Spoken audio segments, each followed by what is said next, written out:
महाभारत में द्युत क्रीड़ा के समय युधिष्ठिर ने द्रौपदी को दांव पर लगा दिया और दुर्योधन की ओर से मामा शकुनी ने द्रौपदी को जीत लिया। उस समय दुशासन द्रौपदी को बालों से पकड़कर घसीटते हुए सभा में ले आया। जब वहां द्रौपदी का अपमान हो रहा था तब भीष्म पितामह, द्रोणाचार्य और विदुर जैसे न्यायकर्ता और महान लोग भी बैठे थे, लेकिन वहां मौजूद सभी बड़े दिग्गज मुंह झुकाए बैठे हुए थे। द्रौपदी को घसीट कर लाया जा रहा था। तब तक भी द्रौपदी को यह भान नहीं था कि मेरा चीर हरण होने वाला है। जब दुशासन से भरी सभा में द्रौपदी की साड़ी उतारने के लिए कहा गया, तब द्रौपदी को इस बात का एहसास हुआ कि संकट बड़ा है। उस वक्त उन्होंने अपने सबसे प्रिय सखा भगवान श्री कृष्ण का नाम पुकारा। हरि हरि अभयम कृष्णम अभयम। उद्धव गीता या उद्धव भागवत में श्री कृष्ण के सखा उद्धव उनसे इस संबंध में कई सवाल करते हैं। आइए जानते हैं श्री कृष्ण और उद्धव संवाद के बारे में विस्तार से। उद्धव कहते हैं, हे कृष्ण, आप पांडवों के आत्मीय प्रिय मित्र थे। आजाद बांधव के रूप में उन्होंने सदा आप पर पूरा भरोसा किया। कृष्ण, आप महान ज्ञानी हैं। आप भूत, वर्तमान व भविष्य के ज्ञाता हैं, किंतु आपने सच्चे मित्र की जो परिभाषा दी है, क्या आपको नहीं लगता कि आपने उस परिभाषा के अनुसार कार्य नहीं किया? आपने धर्मराज युधिष्ठिर को द्युत खेलने से रोका क्यों नहीं? चलो ठीक है कि आपने उन्हें नहीं रोका, लेकिन आपने भाग्य को भी धर्मराज के पक्ष में नहीं मोड़ा। आप चाहते तो युधिष्ठिर को जिता सकते थे। आप कम से कम उन्हें धन, राज, यहाँ तक कि खुद को हारने के बाद तो रोक सकते थे। उसके बाद जब उन्होंने अपने भाइयों को दांव पर लगाना शुरू किया, तब तो आप सभा कक्ष में पहुँच सकते थे। आपने वह भी नहीं किया।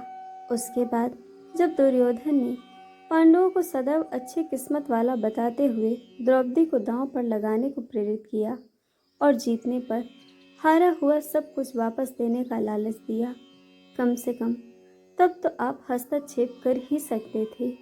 अपने दिव्य शक्ति के द्वारा आप पासे धर्मराज के अनुकूल कर सकते थे। इसके स्थान पर आपने तब हस्तक्षेप किया जब द्रौपदी लगभग अपना शील खो रही थी। तब आपने उसे वस्त्र देकर द्रौपदी के शील को बचाने का दावा किया। लेकिन आप यह दावा भी कैसे कर सकते हैं?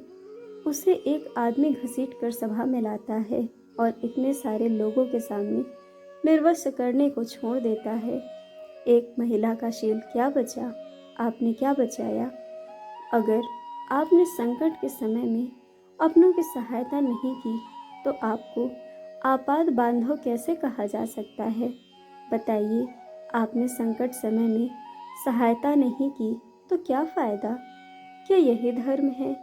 इन प्रश्नों को पूछते पूछते उद्धव का गला रूंध गया। उनकी आंखों से आंसू बहने लगे।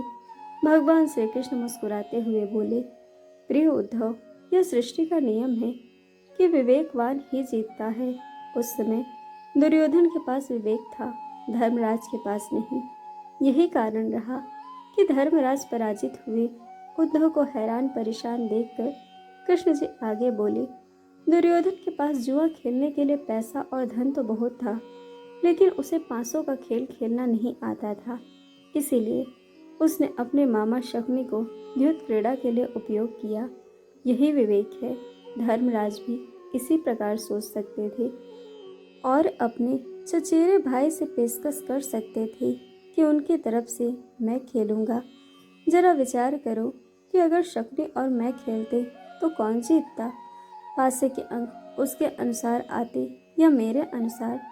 चलो इस बात को जाने दो। उन्होंने मुझे खेल में शामिल नहीं किया, इस बात के लिए उन्हें क्षमा किया जा सकता है, लेकिन उन्होंने विवेक शून्यता से एक और बड़ी गलती की, और वह यह कि उन्होंने मुझसे प्रार्थना की कि मैं तब तक सभा कक्ष में न आऊं जब तक कि मुझे बुलाया न जाए, क्योंकि वे अपने दुर्भाग्य से खेल मुझसे छुपाकर खेलना चाहते थे। वे नहीं चाहते थे मुझे मालूम पड़े कि वे जुआ खेल रहे हैं। इस प्रकार उन्होंने मुझे अपनी प्रार्थना से बांध दिया, मुझे सभा कक्ष में आने की अनुमति नहीं दी। इसके बाद भी मैं कक्ष के बाहर इंतजार करता रहा कि कब कोई मुझे बुलाता है। भीम, अर्जुन, नकुल और सहदेव भी सब मुझे भूल गए। बस अपने भाग्य और दुर्योधन को कोसते रहे। अपने भाई के आदेश पर जब दुशासन द्रौपदी के बाल पकड़कर घसीटता हुआ सभा कक्ष में लाया, द्रौपदी अपने सामर्थ्य के अनुसार जूझती रही। तब भी उसने मुझे नहीं पुकारा। उसकी बुद्धि तब जागृति हुई जब दुशासन ने उसे निर्वस्त्र करना प्रारंभ किया। जब उसने स्वयं पर निर्भरता छोड़कर हरि हरि अभयम कृष्ण अभयम की गुहार लगाई, तब मुझे उसके शील की रक्षा का अवसर मिला। जैसे ही मुझे पुकारा गया, मैं अविलंब पहुंच गया। अब इस स्थिति में मेरी गलती बताओ। उद्धव बोले, कान्हा, आपका स्पष्टीकरण प्रभावशाली अवश्य है, किंतु मुझे पूर्ण संतुष्टि नहीं हुई। क्या मैं एक और प्रश्न पूछ सकता हूँ? कृष्ण की अनुमति से उद्धव ने पूछा। इसका अर्थ यह हुआ कि आप तभी आओगे जब आपको बुलाया जाएगा। क्या संकट से घिरे अपने भक्त की मदद करने आप स्वतः नहीं जाओगे? कृष्ण जी मुस्कुराए।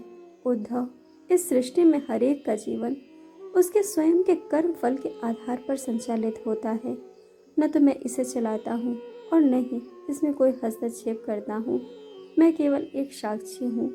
मैं सदैव तुम्हारे नज़दीक रहकर जो हो रहा है उसे देखता हूँ। यही ईश्वर का धर्म है। उलाहना देते हुए उद्धव ने पूछा, वाह वाह, बहुत अच्छा कृष्ण। तो इसका अर्थ यह हुआ कि आप हमारे समीप खड़े रहकर हमारे सभी दुष्कर्मों का निरीक्षण करते रहेंगे। हम पाप पर पाप करते रहेंगे। आप हमें साक्षी बनकर देखते रहेंगे। क्या आप चाहते हैं कि हम भूल करते रहें, पाप की गठरी बांधते रहें और उसका फल भुगतते रहें? तब श्री कृष्ण बोले, उद्धव, तुम शब्दों के गहरे अर्थ को समझो। जब तुम समझकर अनुभव कर लोगे कि मैं तुम्हारे समीप साक्षी के रूप में हर पल हूँ, तो क्या तुम कुछ गलत कर सकोगे या फिर कुछ बुरा करोगे? तुम निश्चित रूप से कुछ भी बुरा नहीं कर सकोगे। जब तुम भूल जाते हो या समझने लगते हो कि मुझसे छुपकर कुछ भी कर सकते हो, तभी तुम कठिनाइयों में फंसते हो।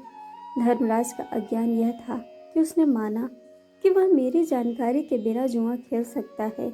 अगर उसने यह समझ लिया होता कि मैं प्रत्येक के साथ हर समय साक्षी के रूप में उपस्थित हूँ, तो क्या खेल का रूप कुछ और नहीं होता? उद्धव मंत्रमुग्ध हो गए और बोले, प्रभु, कितना गहरा दर्शन है, कितना महान सत्य। प्रार्थना और पूजा पाठ से ईश्वर को अपनी मदद के लिए बुलाना तो महज हमारी पर भावना है, किंतु जैसे ही हम यह विश्वास करना शुरू करते हैं कि ईश्वर के बिना पत्ता भी नहीं हिलता, तब हमें साक्षी के रूप में उनकी उपस्थिति महसूस होने लगती है। गड़बड़ तब होती है जब हम इसे भूलकर सांसारिकता में डूब जाते हैं। तो यह था श्री कृष्ण और उनके मित्र उद्धव का संपूर्ण संवाद। दोस्तों, कहानी आपको कैसी लगी यह हमें कमेंट करके ज़रूर बताइएगा और चैनल को सब्सक्राइब, वीडियो को लाइक शेयर करना बिल्कुल मत भूलिएगा। वीडियो देखने के लिए आप सभी का बहुत बहुत धन्यवाद। जल्द मिलेंगे एक और नई कहानी के साथ।